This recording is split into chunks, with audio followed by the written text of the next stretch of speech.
नमस्कार, मैं हूं नारायण शर्मा और आप देख रहे हैं AINS न्यूज 24 चैनल। अब खबरें विस्तार से। बुधवार को छत्तीसगढ़ के कुछ कारोबारियों के यहां IT के छापे पड़ने की जानकारी है, जिसे लेकर प्रदेश के मुख्यमंत्री भूपेश बघेल ने कहा कि ED और IT के अधिकारी अब यहां से चुनाव संपन्न कराकर ही जाएंगे। उन्होंने तंज कसते हुए कहा कि ED के अधिकारियों ने तो यहां घर भी किराए में ले लिए हैं और तो और अपने बच्चों के एडमिशन भी यहीं करवा दिए हैं ताकि उनकी पढ़ाई लिखाई बाधित न हो।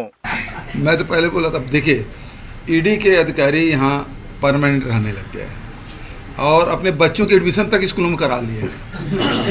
समझ गए ना? मतलब अगले साल तक रहेंगे पूरा, मतलब फरवरी मार्च तक के, जब तक लोकसभा ना हो जाए तब तक परीक्षा भी हो जाएगा, एक सत्र तो हो ही जाएगा ना, तो बच्चों के एडमिशन भी करा लिए। अब IT वाले भी आ रहे हैं, वो लोग भी अपना यहीं थोड़ा ठिया हुआ देख ले किराए मकान। छत्तीसगढ़ किसान सभा और भू विस्थापित रोजगार एकता संघ ने छत्तीसगढ़ के गेवरा में रैली निकाली और SCCL प्रबंधन के खिलाफ नारेबाजी की। ओपन कास्ट कोयला खदान परियोजना के क्षमता विस्तार के लिए पर्यावरण स्वीकृति की जनसुनवाई के खिलाफ इस प्रदर्शन में दर्जनों गांवों के प्रभावितों ने हिस्सा लिया। किसान सभा ने कहा कि पहले से ही सबसे ज्यादा प्रदूषित शहर होने के बावजूद खनन विस्तार से लोगों के स्वास्थ्य पर बुरा असर पड़ेगा। सभा ने मांग की कि पूर्व में लंबित रोजगार के प्रकरणों का निराकरण किया जाए, उसके बाद ही खदान विस्तार की बात की जाए। छत्तीसगढ़ लघु वेतन शासकीय चतुर्थ वर्ग कर्मचारी संघ ने अपनी 6 सूत्री मांगों को लेकर दंतेवाड़ा में एक दिवसीय हड़ताल की। कर्मचारी संघ ने शासन को 20 दिन का अल्टीमेटम दिया है। अगर इतने दिनों में सरकार ने अपना वादा नहीं निभाया तो बड़ा आंदोलन किया जाएगा। लघु वेतन शासकीय चतुर्थ वर्ग कर्मचारी संघ के जिला अध्यक्ष सनकू कर्मा ने बताया कि नियमितीकरण और पदोन्नति उनकी प्रमुख मांगे हैं, जिसे सरकार ने चुनाव के पूर्व 10 दिनों के भीतर कर दिए जाने का वादा किया था। बस्तर संभाग के आह्वान पर एक दिवसीय हड़ताल है और हमारे प्रांतीय निर्देश के अनुसार पहले बस्तर संभाग का हड़ताल होगा, उसके बाद दुर्ग संभाग का, फिर बिलासपुर संभाग का। ऐसा हम लोग बैक टू बैक संभाग स्तर का हड़ताल रखे हैं और अभी 6 सूत्री मांगों को लेकर के हम लोग एक दिवसीय हड़ताल रखे हैं। इसके बाद भी अगर सरकार नहीं सुनती है तो 20 दिनों के पश्चात पूरा छत्तीसगढ़ प्रदेश के छत्तीसगढ़ लघु वेतन शासकीय चतुर्थ वर्ग कर्मचारी संघ के सभी कर्मचारी साथी, माताएं, बहनें, सभी वरिष्ठ कर्मचारी, बुजुर्ग कर्मचारी सभी अनिश्चितकालीन हड़ताल में चले जाएंगे।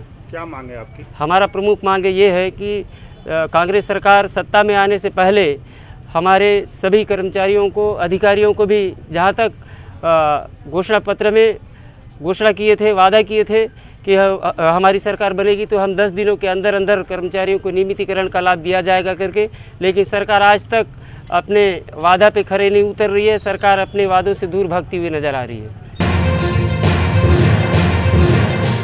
छत्तीसगढ़ के मुख्यमंत्री भूपेश बघेल ने अपनी सरकार के कार्यों को गिनाते हुए कहा कि भारतीय जनता पार्टी के लिए अब कुछ नहीं बचा, इसलिए उनकी कोई गुंजाइश नहीं है। मुख्यमंत्री ने छत्तीसगढ़ में स्वास्थ्य, शिक्षा, रोजगार और मूलभूत सुविधाओं का उदाहरण देते हुए कहा कि हमारी सरकार ने हर क्षेत्र में हर वर्ग के लिए कार्य किया है। छत्तीसगढ़ में इनके लिए कोई गुंजाइश नहीं है भाई, चाहे किसान के मामले में हो, लोगों को आय बढ़ाने में देख लो, मजदूर से लेके व्यापारी तक हमने सबके आय में वृद्धि की। दूसरा, स्वास्थ्य क्षेत्र में तो काम किए हैं, हाट बाजार क्लिनिक से लेके मुख्यमंत्री विशेष स्वास्थ्य सहायता। उसके बाद शिक्षा में देख लीजिए, स्कूलों में कोई रिनोवेशन हो रहा है, नए स्कूल भी खोले, कॉलेज भी खोले, यूनिवर्सिटी खोले। तो शिक्षा क्षेत्र में मेडिकल के क्षेत्र 4 मेडिकल कॉलेज खुल गए, 4 और हमने बजट में रखा है। तो स्वास्थ्य में, शिक्षा में, रोजगार में और उसके बाद निर्माण कार्यों में, चाहे सड़क निर्माण हो, पुल पुलिया का निर्माण हो, बस्तर हो चाहे सरगुजा हो, कहीं भी जाकर देखिए सड़कें बन रही है। अब उसके बाद संस्कृति देख लीजिए, कोई भी संस्कृति को बढ़ावा दे, छत्तीसगढ़ में जितने भी हैं सबको बढ़ावा देने के लिए हम लोग काम किए हैं। तो उसके पास जगह कहाँ है? वो गौठान गए थे, वो गाय खोजने थोड़ी गए थे, ओट खोजने गए थे, ओट उठाए के इक्का दुक्का मिल जाए, इसके लिए गए थे। तो उनके लिए राम हो चाहे गाय हो केवल ओट का माध्यम है, उसके अलावा उनके कोई मतलब नहीं होता। छत्तीसगढ़ की राजधानी रायपुर के महापौर एजाज ढेबर को All India Council of Mayors का उपाध्यक्ष बनाया गया है। ये घोषणा काउंसिल की अध्यक्ष माधुरी अतुल पटेल ने की। जानकारी के अनुसार All India Council of Mayors में 10 लोगों की कमेटी होती है, जिसमें एक अध्यक्ष, 2 उपाध्यक्ष, 2 महामंत्री, 3 सचिव व 1 कोषाध्यक्ष होता है। मुख्यमंत्री भूपेश बघेल ने एमएसपी को स्वामीनाथन कमेटी के आधार पर न होके उसके खरीदी के आधार पर होने की बात कही। मुख्यमंत्री ने यह व्यवस्था पूरे देश में लागू होने की मंशा जाहिर की, जैसा छत्तीसगढ़ में किया जा रहा है। उन्होंने कहा कि ऐसा होने से उत्पादक और उपभोक्ता दोनों को राहत मिलेगी।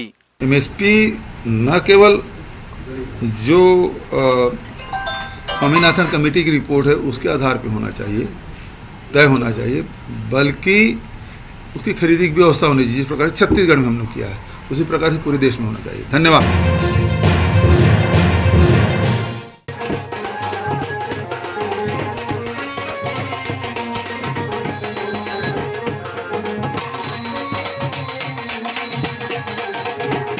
मंगलवार को छत्तीसगढ़ भारतीय जनता पार्टी ने सरकार के घोटालों की बारात निकाली, जिसमें बाकायदा दूल्हे को मुख्यमंत्री का मुखौटा पहनाकर घोड़ी पर सवार किया गया। जगह जगह बारातियों के स्वागत के लिए नाटकीय शराब और चखने के स्टॉल भी लगाए गए। इस बारात में भाजपा के कार्यकर्ताओं ने मुख्यमंत्री के मुखौटे के अलावा आबकारी मंत्री और महापौर का भी मुखौटा लगाया।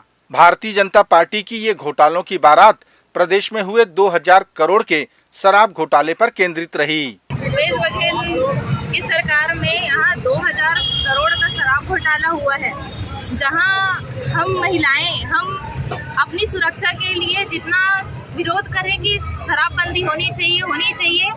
इसके विपरीत भूपेश बघेल की सरकार, भूपेश बघेल ने शराब को और बढ़ावा दिया है। हर शराब दुकानों में अलग अलग जो रहता था उसका क्वालिटी वो अलग करके अपना सिस्टम चला रहा है। वो ऐसा वो 2000 करोड़ का छत्तीसगढ़ में घोटाला किया है, शराब घोटाला।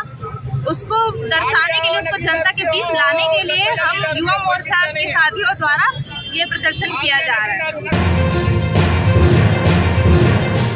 छत्तीसगढ़ में शराबबंदी को लेकर प्रदेश के मुख्यमंत्री भूपेश बघेल ने कहा कि वे स्वयं चाहते हैं कि शराब सहित हर प्रकार के नशे पर प्रतिबंध लगाया जाए, लेकिन उसके लिए समाज को आगे आना होगा। उन्होंने कहा कि शराबबंदी का विपरीत असर समाज पर पड़ सकता है, इसलिए इसमें जल्दीबाजी उचित नहीं। मुख्यमंत्री ने कोरोना काल में शराब न मिलने पर सामने आए मामलों का उदाहरण भी दिया कि मैं ऐसे कोई काम नहीं करूंगा जिससे लोगों की जान चली जाए, और ऐसा वातावरण बने। मैं चाहता हूं कि शराबबंदी नहीं, नशाबंदी होना चाहिए, है ना। गुड़ाखू, गुटखा, गांजा और तो सारी चीज़ें हैं वो भी बंद होना चाहिए, लेकिन उसके लिए वातावरण बनाना पड़ेगा। और जब समाज में इस प्रकार से वातावरण बन जाएगा तो निश्चित रूप से करेंगे। अब देखिए, गुजरात में लोग जहरीली शराब पी के मर गए, बिहार में मर गए, तो निश्चित रूप से जैसे लॉकडाउन के समय यहीं रायपुर में सैनिटाइजर पी के बिलासपुर में उसी प्रकार से घटना हुई। तो ये घटना मतलब उस समय तो लॉकडाउन था, पूरे देश भर में था, तब इस प्रकार से घटनाएं घट गई। तो थोड़ा सा ऐसा नहीं है कि हमने कहा है मतलब उसको कर ही देना है, और कर वो तो क्या है, एक दिन की बात है कि आज से शराब दुकानें बंद। ये बोलने में कितना देर लगता है, ये निर्णय करने में कितना देर लगता है, लेकिन उसका इम्पैक्ट क्या होगा समाज में वो देखने, क्योंकि ये सामाजिक बुराई है। दूसरी चीज़ों की बात अलग है, कोई निर्माण कार्य करना है, अभी करना है, ऐसा करना है, लेकिन ये सामाजिक बुराई है। और सामाजिक बुराई को जब तक कि समाज सामने आके इसको हाथ में ना ले तब तक कि ये संभव नहीं होगा। तो ये समय सीमा बताना पाना मुश्किल है, लेकिन मैं खुद व्यक्तिगत रूप से चाहता हूँ कि ये नशाबंदी होना चाहिए। ये थे आज के प्रमुख समाचार। आप देख रहे थे AINS न्यूज 24 यूट्यूब चैनल। कल फिर मिलेंगे ताजा तरीन समाचारों के साथ। तब तक रोजाना की खबरों के लिए आप हमारे लोकप्रिय यूट्यूब चैनल AINS न्यूज 24 को सब्सक्राइब, लाइक और शेयर करना ना भूलें। नमस्कार।